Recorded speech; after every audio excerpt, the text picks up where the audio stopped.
Hello, I'm Tara Brabazon. I'm the Dean of Graduate Research at Flinders University, and welcome to Vlog 60, the Deficit Doctorate. Now let me tell you how we got here. Our last vlog, Vlog 59, explored what is a PhD. So it was exploring the standards and the assumptions and the expectations that we have of a PhD. But what was incredibly interesting is I got some rather remarkable feedback from supervisors after that vlog, exploring why I was focusing on the international standards of a PhD rather than Australian standards or South Australian standards. Well, let me tell you why. You see, a PhD has international currency. When you apply for a job in Finland or Germany or Canada or the United Kingdom or Malaysia, the people on that interview panel need to know that the PhD you receive from Flinders University, the PhD you received from an Australian university, is of an equivalent standard to their own national systems. So if we lose those standards, if we lose the quality of a PhD, then we might as well close our programs down. You see, we cannot dumb down the doctorate. When you do an interview in Germany, then I need you to go into that interview with full confidence, knowing that the Australian PhD is not seen to be a second-rate PhD. So standards are, of course, everything. But something odd happened while I was recording that vlog in Cairns, and it's never happened before actually. In the middle of the vlog, I started to think, I need to talk about something else in the next vlog that's aligned with this. You see, yes, it's important that we talk about the standards and the assumptions of a PhD, but I also need to talk about you, our PhD students in our programs. You see, I need to recognise your life, your abilities, all the skills, all the knowledges that you bring into our PhD program before you've even been supervised. So this week we're going to talk about the deficit model for teaching and learning, the deficit model of supervision, and how that impacts on your PhD. So let's start with the basic question. What is the deficit model of teaching and learning? This model of learning starts with the ideology that students are lacking. You come to us as an empty cup and we fill you with our knowledge. So you require a teacher, a master, a mistress to fill you up with expertise and with knowledge that you are lacking. So the deficit model of teaching and learning is a model of lack. The deficit model, though, particularly impacts on students who differ from the supposed norm. So we all have pathways, assumptions about what is the normative or normal way in which a student enters a university and indeed enters a PhD program. So the deficit model suggests that something is wrong with the student coming into the PhD program that doesn't fill into those normative assumptions. So those who haven't had the life experience that seem to be synergetic with the PhD, they're framed as problematic, in need of remedial assistance to reach them to their standards. So this is problematic. It's always been a problematic model of thinking about teaching and learning, but it's particularly problematic right now in doctoral programs because we've never had such a diversity of students in PhD programs around the world as we do right now. So we need a better way of understanding doctoral education beyond Biggs's statement about blaming the student. Sometimes, indeed most of the time, the reason that a student fails a PhD or leaves a PhD program has nothing to do with their intelligence and nothing to do with their motivation. You see, it's about the transmission model of education. And let's be honest, the transmission model of communication has been critiqued for 50 years. The notion that I have knowledge and I will simply pour it into you, the transmission model of teaching and learning. That's always been problematic, and it's particularly problematic in doctoral education. But the consequence of this model for you, for our students, is all the knowledge that you bring to us before you've enrolled a day in a PhD program is rendered irrelevant, not important, and it's marginalised. So what happens in this model is your supervisor becomes the master. Yes, the Jedi Master. And you become the Padawan. You become the apprentice to this model, and we fill you up with knowledge. We ignore who you are as a person. So this is a complete disaster in terms of teaching and learning for many reasons. Firstly, this model actually blocks the capacity for you to learn. Now, I've always had a teaching rule, whether I teach first year students or PhD students, and that rule is start where the student is rather than where I want them to be. So if we don't have a recognition of who you are as students before you enter this program, then that's not only offensive, but it's actually ridiculous. If we have this deficit model, we are stopping you learning. You see, what the best of learning does is it takes your expertise and discovers andragogical strategies to use that expertise, use that knowledge, and enmesh it into disciplinary knowledge, disciplinary expertise. Okay, so that's the deficit model. But there's a bigger problem here, a bigger problem.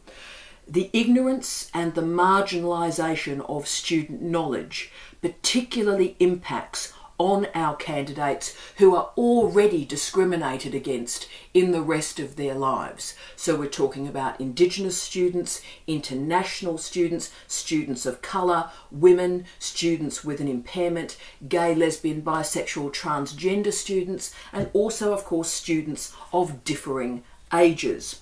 So those assumptions of learning, nay, those assumptions of supervision, can result in a heteronormative, procreative, ageist, misogynist, ableist environment. We perpetuate that as the norm. And what that does is that squeezes out alternative views from a university, but it also squeezes out a whole group of people in our culture. So think about how much of doctoral education is highly normative. We have an assumption about a PhD student, and the best way to show this to you is if you do a Google Images search for a PhD student, what images pop up? Young white men in a lab. So when we search for the images of a PhD student, that is the PhD student that appears. And yes, at Flinders we're fantastic young white men in a lab, and you are tremendous and I adore you all. You're fantastic. But you're not the majority of our PhD students. You're not the norm against which our other PhD students are measured.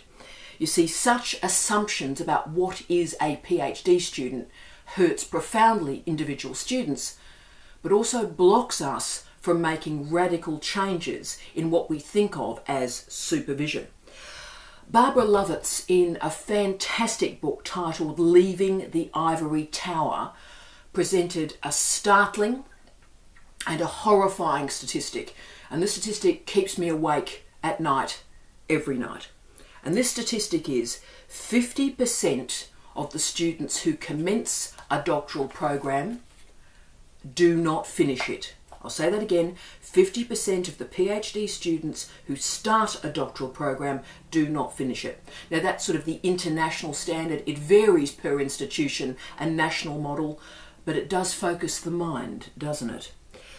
The problem with that model, though, is 50% don't finish, and yet every single student that leaves the program is configured as an individual failure. Right, so Lovett describes this as, quote, the invisible problem. And that invisible problem is the students who simply leave our programs. But this invisible problem is caused by the deficit model of teaching and learning in doctoral education.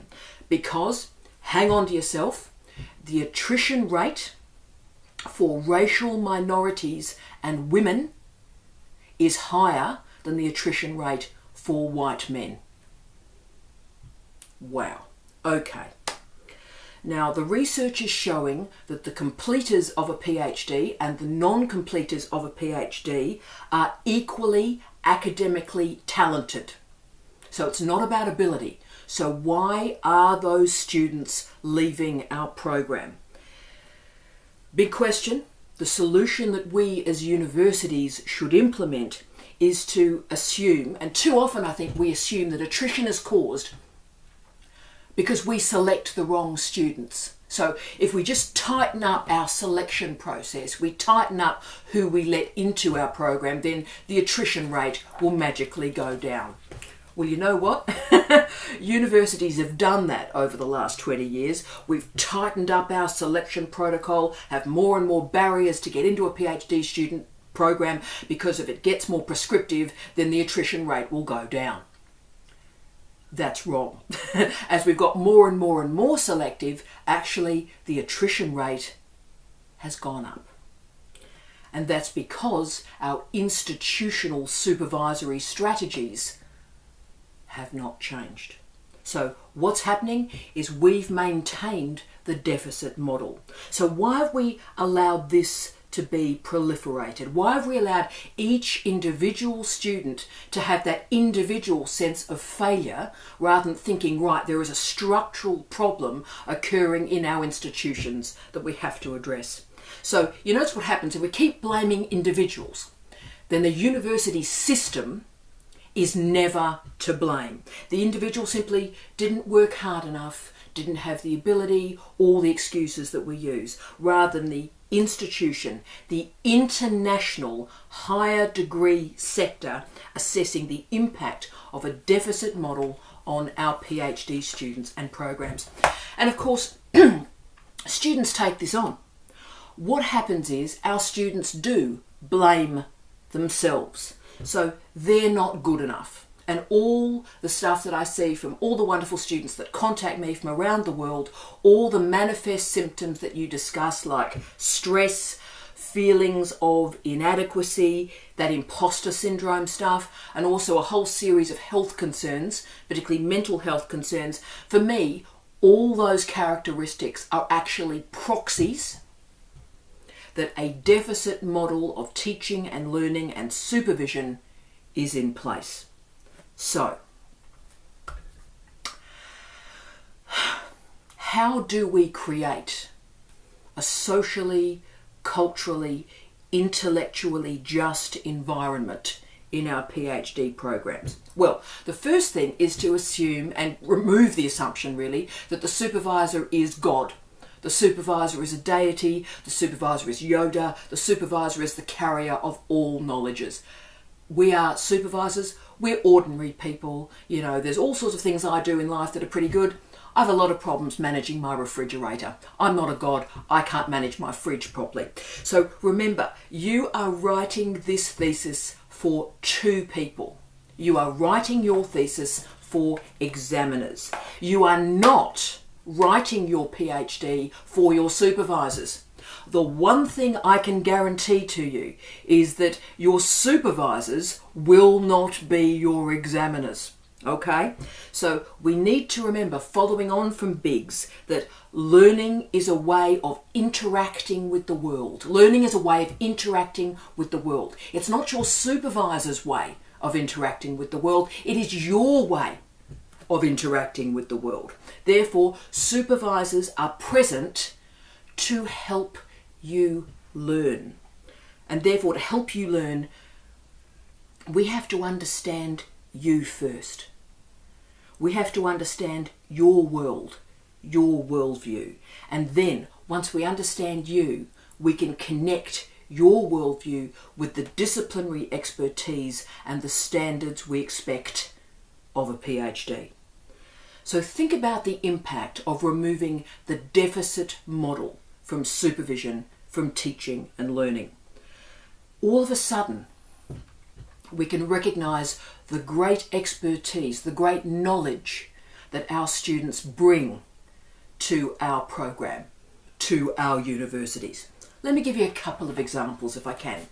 My wonderful husband Steve supervised what we believe is the first transgender PhD student in the world a couple of decades ago.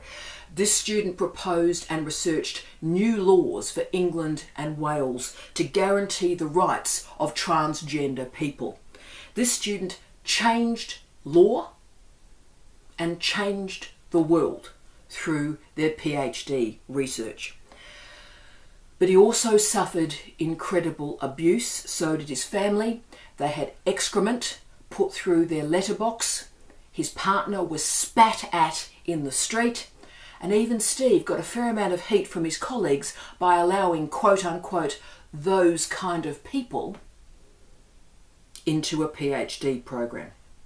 Now, we as supervisors can be supervising these wonderful people and think, oh, right, well, this is just supervision as normal.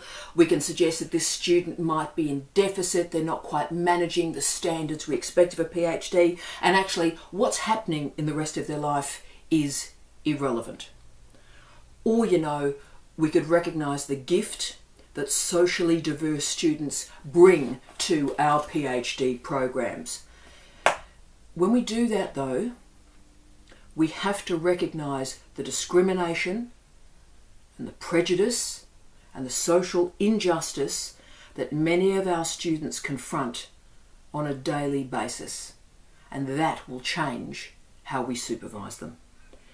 If we can create a more fluid understanding of teaching and learning and supervision, then our knowledge can be transformed. You see, good supervision is more than the transmission of knowledge. It's supervising the whole person, and it's listening. And when we listen, we create a customised and bespoke series of strategies to enable high quality research.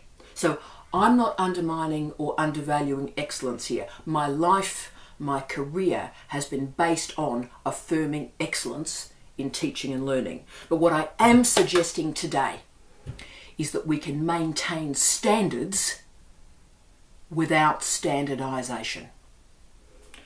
1/4 of the PhD students that I've supervised have been gay and lesbian. They've come out during the PhD supervision. 1/10 of my students have been Indigenous students. And of course, we know in Australia the proportion of Indigenous PhD students is well below the proportion in the population. Now, what we do with that statistic, if we had a deficit model, we'd make some statements about why that's happening. A lot of them would involve racism and meta-racism about Indigenous people in this country. But a socially just model would suggest, you know what? Australian universities have not decolonised, and we're maintaining a deficit model in doctoral education. And when we decolonise the doctorate, then our institutions will be worthy of our Indigenous students enrolling in them. That's important. 1/4 of my PhD students have been postgraduates of colour, and 5 of my completed PhD students have been over the age of 65. Now, the reason I've told you that is those students have given me a great gift, so many gifts actually, but one great gift is I have no single model in my head about what my PhD students look like, what my PhD students are. So the Tara Brabazon cohort of PhD students, there is no sociology there. It's diverse, it's interesting. Of course, they're all brilliant and fabulous, but that's a whole other story. So it's been difficult for me to develop a deficit model, even implicitly in my head. But the great gift of supervising a diversity of students like this is that my wonderful group of students have gone on to teach tens of thousands of students around the world. They've produced books, articles, consultancies that have transformed the world. And through their leadership roles right now, they have enabled and created a huge access pathway for a diversity of students. They have paid that forward. It is amazing, though, what happens if we create this inclusive, socially just model of teaching and learning and supervision, rather than looking for weakness, rather than looking for deficit. And I'll give you an example here, my final example. One of my former students, her name is Dr. Debbie Hinley. Hi, Deb, love to Gordon. Debbie was an executive officer for an executive dean in a university in this country, and she wanted to complete a PhD. Like many professional staff members in our universities, she was seen to be not terribly important and simply there to service the needs of the academics. But this remarkable woman, nearly 15 years ago now, wrote one of the most startling PhDs I've ever supervised on women in Australian rules football. It was stunning. Went through as 3 ones. Amazing PhD. And that became a book. And Debbie has gone on to be an activist, to look at arts-led strategies to enable sport and museum exhibitions about women in AFL. And her commitment, her agitation, her activism to think about women in Australian rules football has been in the long term and has made a difference in this country. And this year, for the first time, of course, we had the national competition for women in the AFL. And without Debbie's PhD and her activism in the subsequent 15 years, we may not have got there. Amazing.